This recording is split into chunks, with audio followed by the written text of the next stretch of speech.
Hello, Tony Sanders. I'm so excited. Welcome to What the Quote. You have no idea how happy I am to be here. Seriously, I am. I've been wanting this day to happen for a while now.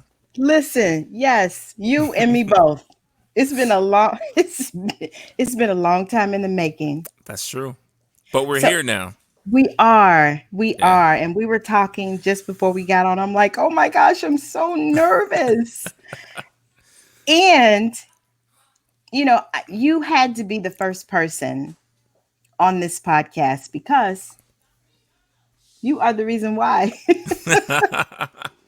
Well, Because yeah. I would have piddled and piddled and piddled around for another year if you I'm I'm if you had not partially asked. responsible. I'm partially responsible. Okay, Like a okay. small, very, very small amount. I don't know about that, but so to my listeners, Tony so graciously um, said that he would be my coach because he is everything podcast, social media, videoing, you name it, and he does it.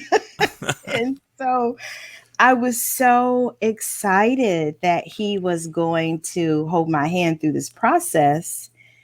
And um, in true coaching fashion, hmm at about the second meeting, he says, so, because he's calm, he's cool, he's debonair, he he just, he's like, so, when you gonna get started? And I'm like, ugh, ugh. So, you know, that's my introduction to Tony. So anyway, It's a Tony, great introduction. I like the little impression of me too. I'm like, okay, that's how I sound. Okay. I love yes. it. So will you kind of introduce yourself to the people?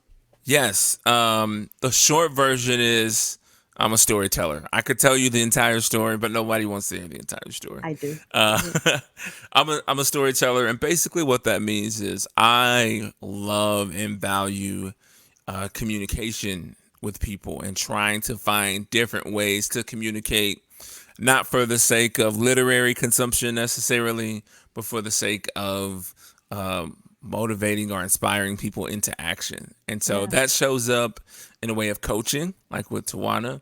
Yeah. That shows up in the way of sales. Sometimes I do sales coaching. That shows up in a way of stand up comedy, which I enjoy. That shows up in a way of Yes. video production. And so I look for ways to communicate with people from all different walks of life to inspire whatever action is necessary. Yes. And he does such a phenomenal job. And I was listening to you talk about how you've been doing videos. hmm I know since you were 3, but since 26 14. Somewhere in there, I think 2014, 15, somewhere in there, I really started doing, especially live videos. I really Yes. dug really, really deep into videos. I was used to being on camera because my dad was the dad that recorded everything. So I can go back right now Love to that. my first birthday and see who I all was love there that. and what everyone looked like back in the 80s. Yes. But yeah, I really started producing video for myself for a need of content, right? So Yes. here's something that you may not know about me, Tawana. Okay, let's hear it. Breaking news. What Yes. the quote is the place for breaking news, right? So Yes. I used to rap. I used to really be into music, and What?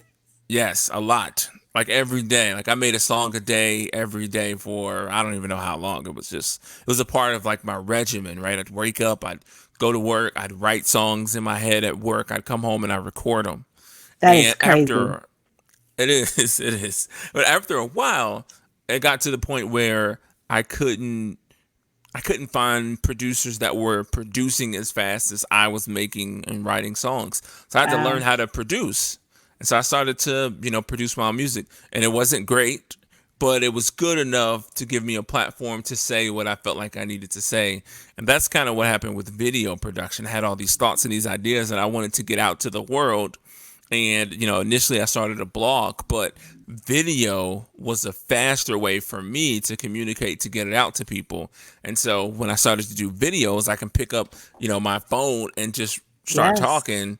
That was a lot easier than trying to figure out the right sentence structure and word flow Yes. and grammar. That's not my thing. And so I did that, and that made me want to pick up video editing and be more proficient at video editing. Not to be the greatest editor, but Yeah. to create kind of a platform for me to say the things that I wanted to say and communicate with who I wanted to communicate with. I love that. Love that. Yeah, So before I play my theme song I'm loving it. I'm ready for it. that I personally sang and produced, Okay. not really. I was gonna say I didn't know that. Yeah, Okay. listen, I am a great student, Tony Sanders. Listen, I'm like, okay, I'm gonna put some stuff in there and I'm gonna see what he says. But I before I like play it. my theme song, I would love for you to drop a couple of bars. Drop a couple of bars. I haven't Yes, rapped in come on.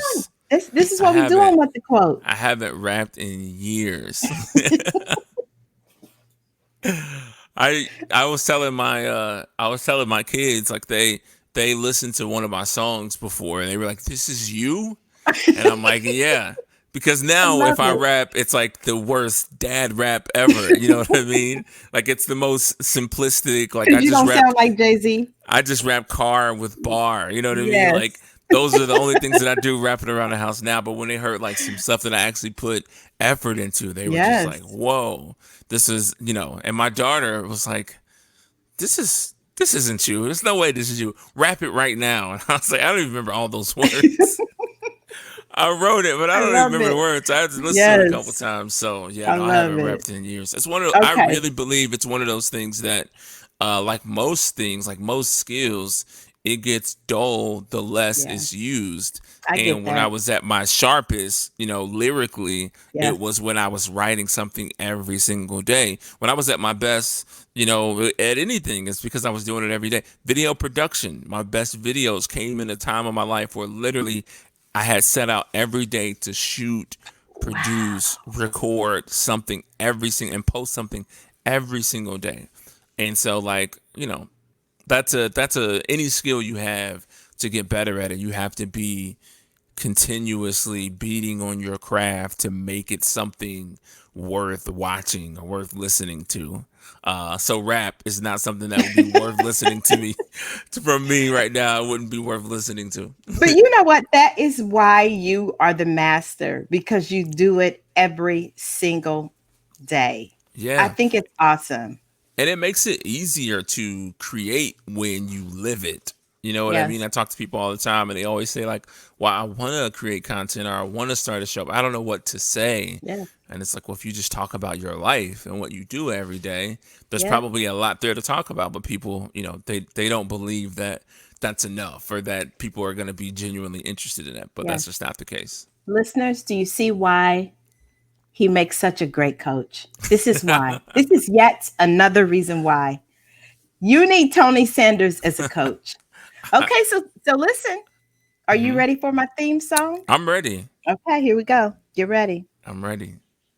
And with the quote, we create kind humans who speak kindness, show kindness. Be a kind human. Be a kind human. Be a kind human. I love That's it.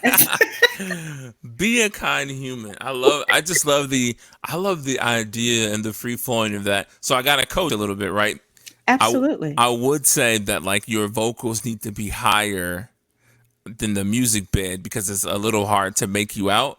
But Yes. like I love the idea that it's just like free flowing and joyous and Yes. carefree and all the things that Yes. I know you to be. Just like, oh, we're just gonna once you like build up your mind to do it, you're like, Yes. oh, we're just gonna do it. We're gonna have fun with it and it's gonna be Yes. free. And so Yes. and So I well, love here's being the kind thing. humans. It's so funny that you say that because I had somebody helping me, and um, I did have my voice louder, Okay.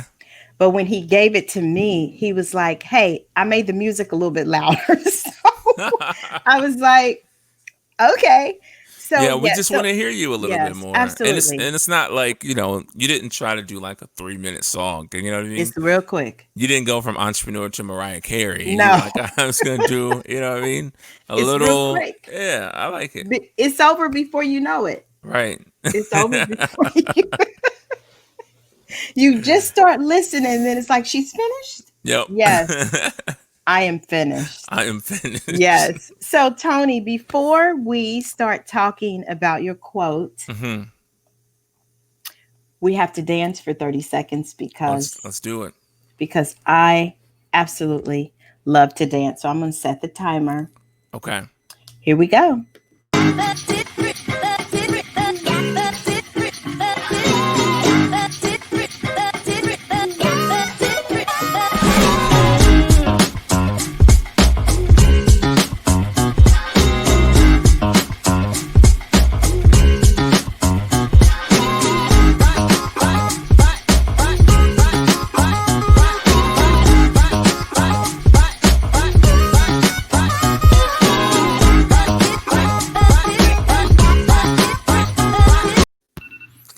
See, Okay. this is something you didn't know about me. I'm an excellent chair dancer. Are- Yeah, like I love it. if I could just do the upper body movement and not have to Yes. do the legs, I could do that. I could do that all Yes. day. It's I another love it. hidden skill. I love it. I love it. I love it.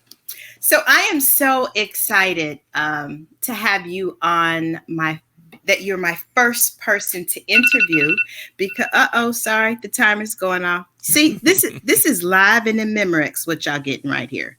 I This is love it. live. This is live and in Memorex. Okay, so let's see. I think that's it. We'll see what happens. So one of the great things that you helped me to do with this podcast is to really flush it out so that it made sense. And so one of the things that you helped me with is, what is it? Why are you doing it? Hmm. And I do it because I want to inspire, empower, and transform. And what is a kind human? Right. Like, what is that? Right. And so I took elements of that and put it in the song because kind humans speak kindness, show kindness, and also stimulate kindness in others. I love it. Yes. See? Hey, I'm a good student. I love it. I'm a And good student. and I love the use of the word kind as Yes. opposed to like nice. Yes. You know what I mean? You can be Yes. nice to someone without being very kind to them. I think there's Absolutely. an important distinction there. So I love that. Yes. Yes. So, Tony, I would love to hear what your favorite quote is. Okay, you ready for this? I am. Here's the quote, and it's kind of an adaptation of a quote, but the quote is, "When all you have is a hammer, everything looks like a nail." I love that. Who said That's my it? point. Well, here's the complicated thing. Okay. It's attributed to the American psychologist Abraham Maslow, even though Got there's it. no record of him actually saying it.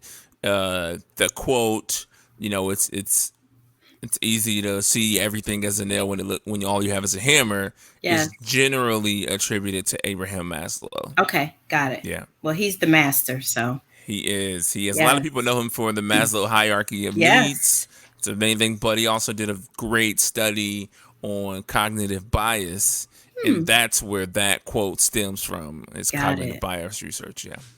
got it. Okay. So, Tony, talk to me about the quote and why you picked it and what it means to you. Yeah. Well, number one, right, on a very basic, foundational level, we'll start kind of basic and go deeper. Yes. It's good ear candy. Like, I is. look for ear candy, and what I mean by that is the things that you can say that will capture people's attention, I love the phrase ear candy. right? And so, Yes. certain things just sound good to hear, Yes. and that's a great technique to use to get people to listen to you, or to capture someone's attention, or to, Yes.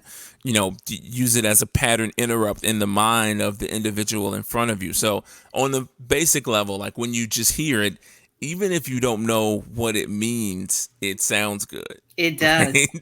It I does. I told someone the other day that they need to learn to swallow their own medicine, and someone was like, "What does that mean?"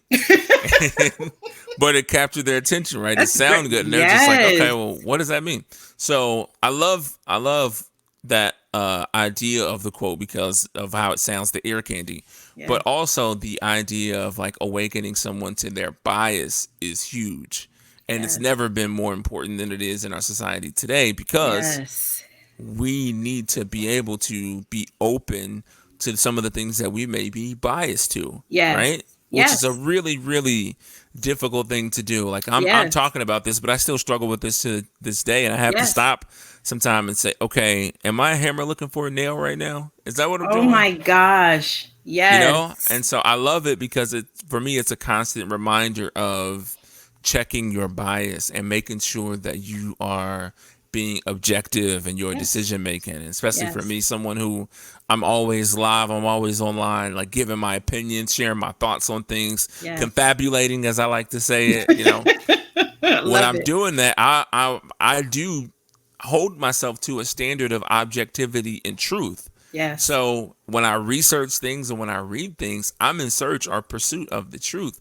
And so in order to really get there, I need to check my biases. I need to make Yes. sure that I'm not just a hammer looking for a nail, and I'm Yes. being like completely open to wherever the road leads. Yes.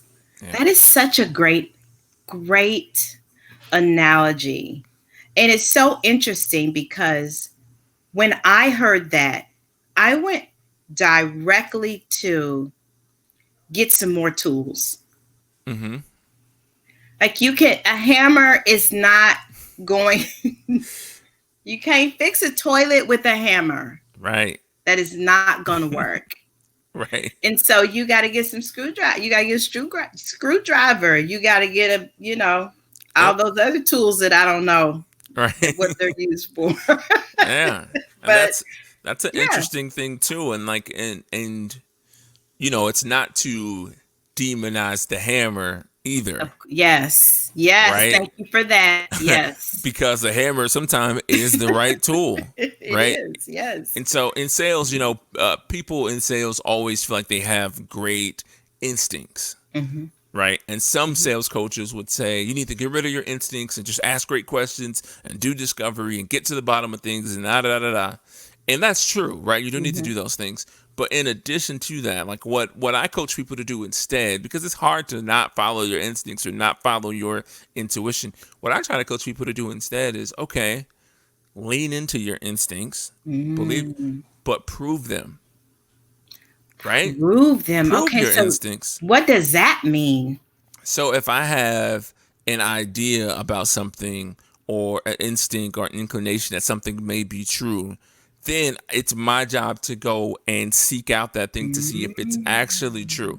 So in the sales world, if I'm interacting with the customer and I believe their buying reason is going to be that they're running from something, instead of just me acting on that assumption, I need to prove it. So I need to ask the right questions that would give them an opportunity to provide me with that information, and Yes. I have to be open to that also not being the case. Yes. Right? Same thing with, Yes. research. I need to go and prove out my theory or my assumption. And sometimes I go and I prove it out and I was exactly right. Sometimes I was completely wrong, but I need to be open to doing that before I take action on what I think or whatever my assumption is, right? So, being the Yes. hammer in a situation is not a bad thing, but you just got to make sure it's the right situation for a hammer, because if it's not, you're probably going to destroy something. It's so funny that you say that because I think in most situations, I just go with, I think, okay, I'm just going to go with my gut, however that feels. Mm-hmm. And that does work. But Mm-hmm. listening to you makes me also realize that I might need to be open to, is this really true? What is this saying? Yeah. ask more questions like, am I in this, am I using a hammer for everything? Mm-hmm. Or could I use like a mullet? Is it called? No. A mallet? Mallet. That's Right. hammer-ish. Yeah. But you just brought up an interesting point, right? So I'm a go with my gut type of guy as Yeah. well. Yeah. But it depends on the situation, right? So if I'm trying to determine how I feel about something, then I'm gonna go with my gut because there's no facts in my feelings. It's just the way that Right. I feel. Right. Or if I have to make a decision and I have limited to no information, then I have to just go with my gut. Right. But for me, I try to exhaust the opportunity to find truth and find facts prior to making a decision. And it doesn't always work. It's not always perfect, right? But I try to exhaust the facts and get whatever information that is available to me before I Yeah. make a decision, right? And I Yeah. don't need to be, someone told me, a mentor told me once, most decisions you only need about 60% certainty. Hmm. Meaning, like, you don't have to be 100% sure, you just have to be more sure than you're not sure. So, That's okay. amazing. Yes. So once I get to about 60%, I'm like, okay, well, this feels like the right thing. I Yes. have enough facts and data and information to back it up. Yes. Let's go. Yes. Right. So there's a little Yes. bit of a balancing act there. It's so funny that you say that because, we're in these times where there's a lot of conversation around race. Mm-hmm. And I was getting my nails done, and my nail lady let me listen to this video or this interview where this lady was talking about this this study that was done on teachers from a conference. It was about 135 teachers, and they told the teachers that they wanted them to review the bad behavior of kids. So there was a white boy, a white girl, a black boy, and a black girl. But what the teachers didn't know is that there was no bad behavior in the videos. Right. And so in my mind, I went straight to, oh, I wonder if all the teachers were white. Mm-hmm. That's where I went. Right. And so I thought, so in the study, when they showed the video, they used I don't know what it's called. Like the eye detection technology Yes, to find out eye which where they're detection. yeah. Yes. And most, I want to say maybe 93% of the teachers, their eye went to the black boy. Mm-hmm. So when I heard that, I was like, but I thought, let me do some research. Right. let me do some research. And it turns out that was the behavior from there were white and black teachers who did the eye movement, and it went to the black boy. And so it was just interesting. I was really proud of myself that I went and did the extra mile to do the research myself to find out. And so I think that especially in a lot of what we're experiencing during these times with news and Facebook and everything, that, like you're saying, sometimes we need to go the extra mile and do the research for ourselves.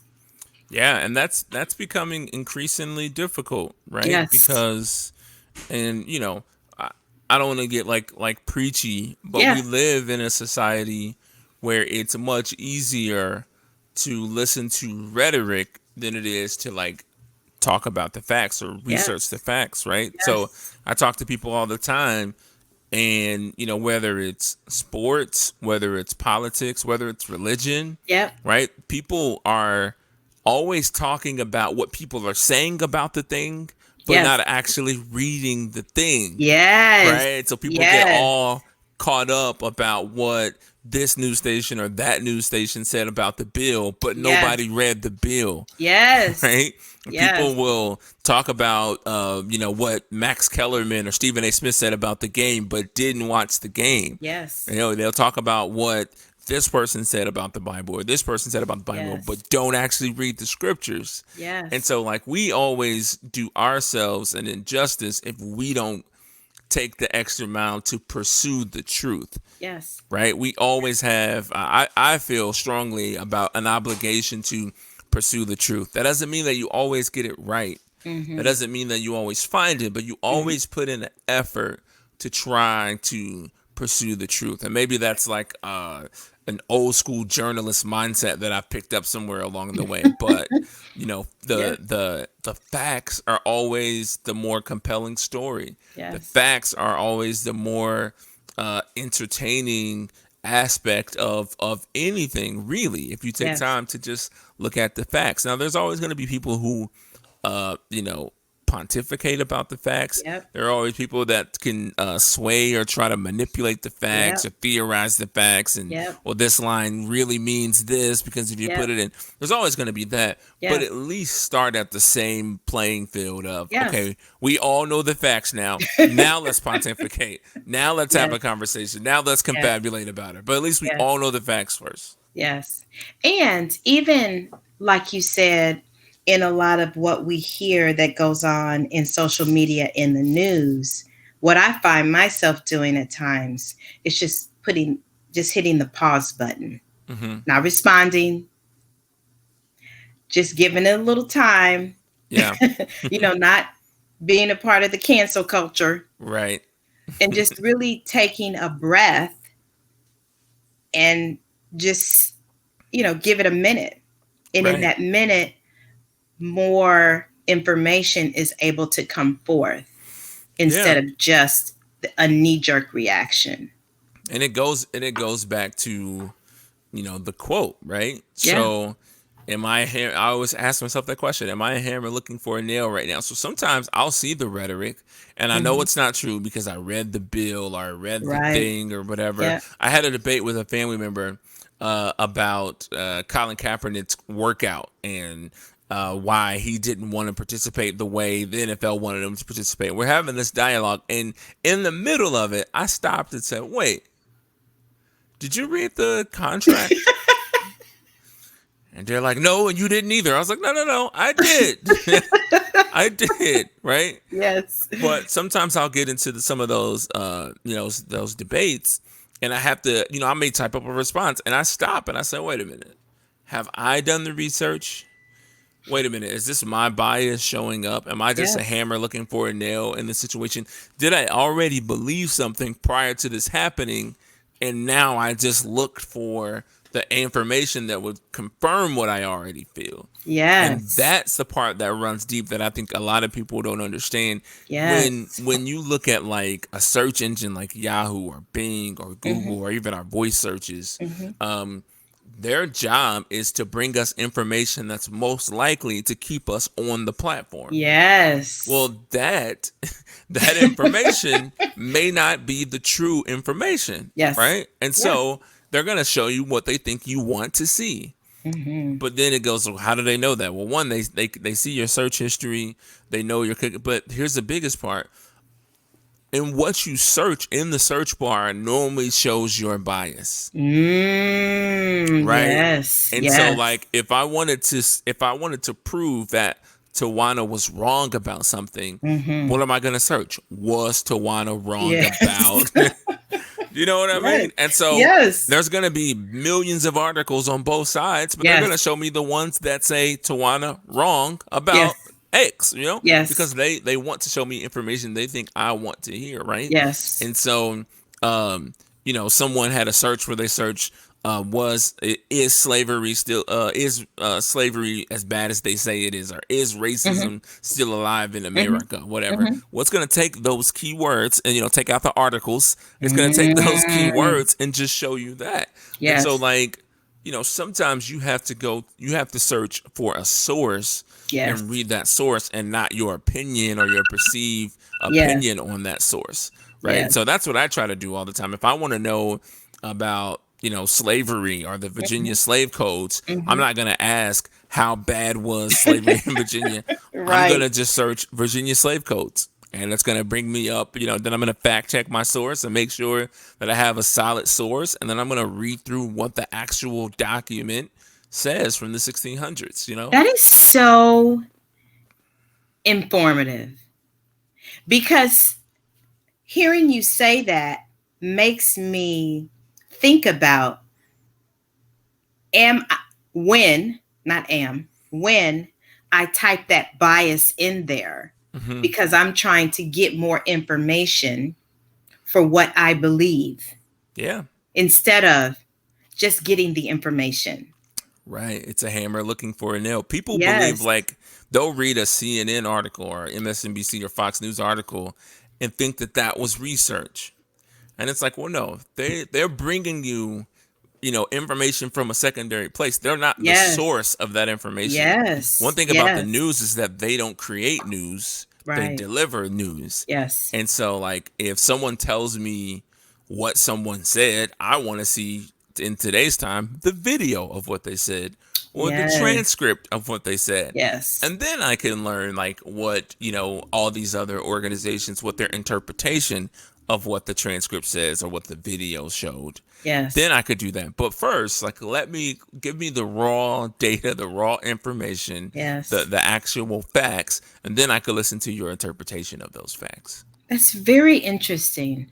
And another thing that popped in my head was, I know for myself, especially during these times, when there are times where I'm listening Mm-hmm.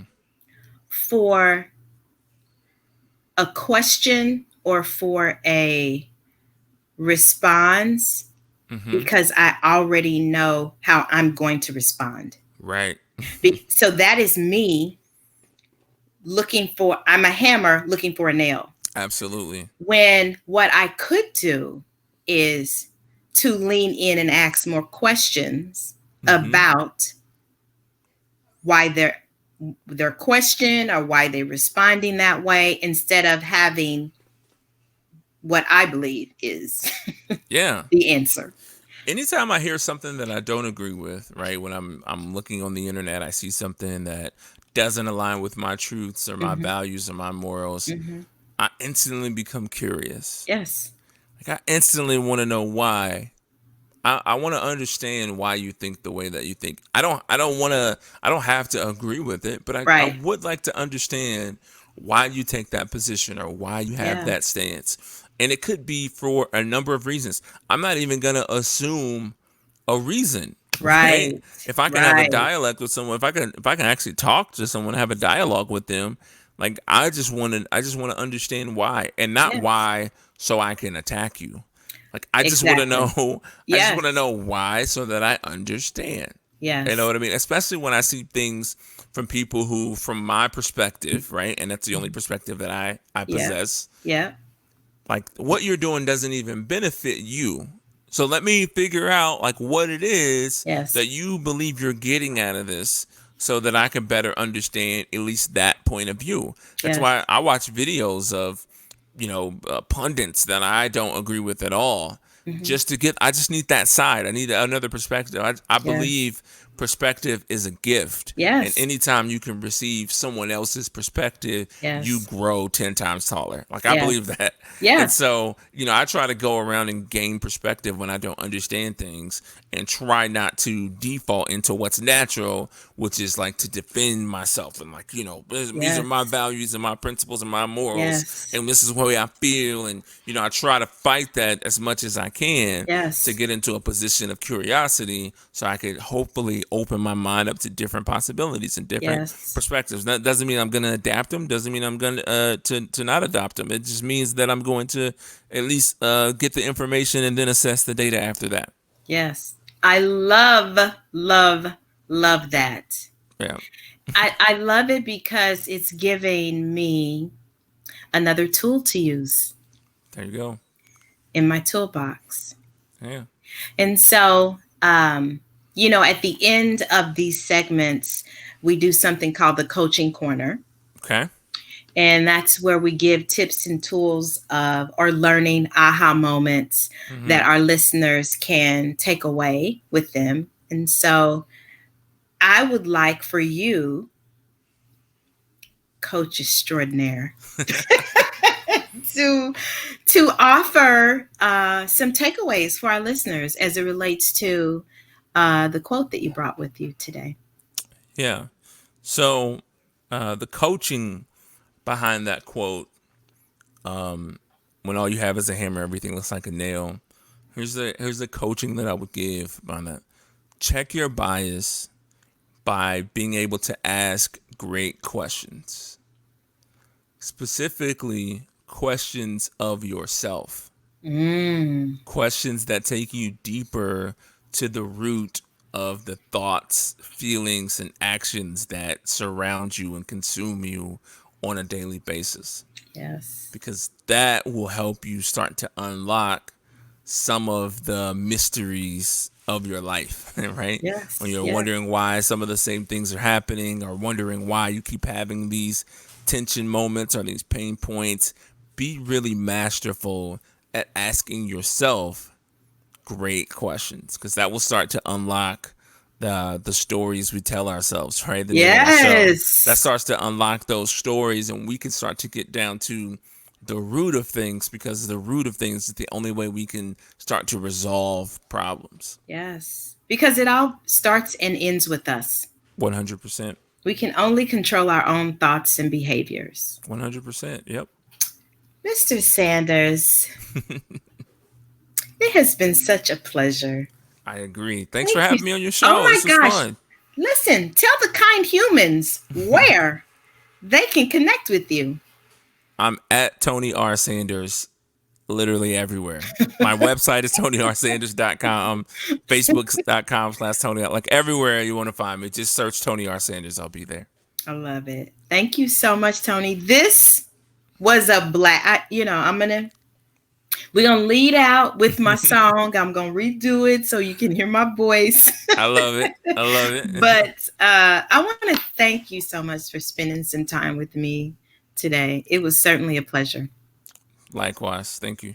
You're welcome. Okay, here, I'm singing. And with the quotes, we create kind humans who speak kindness, show kindness, be a kind human. Be a kind human.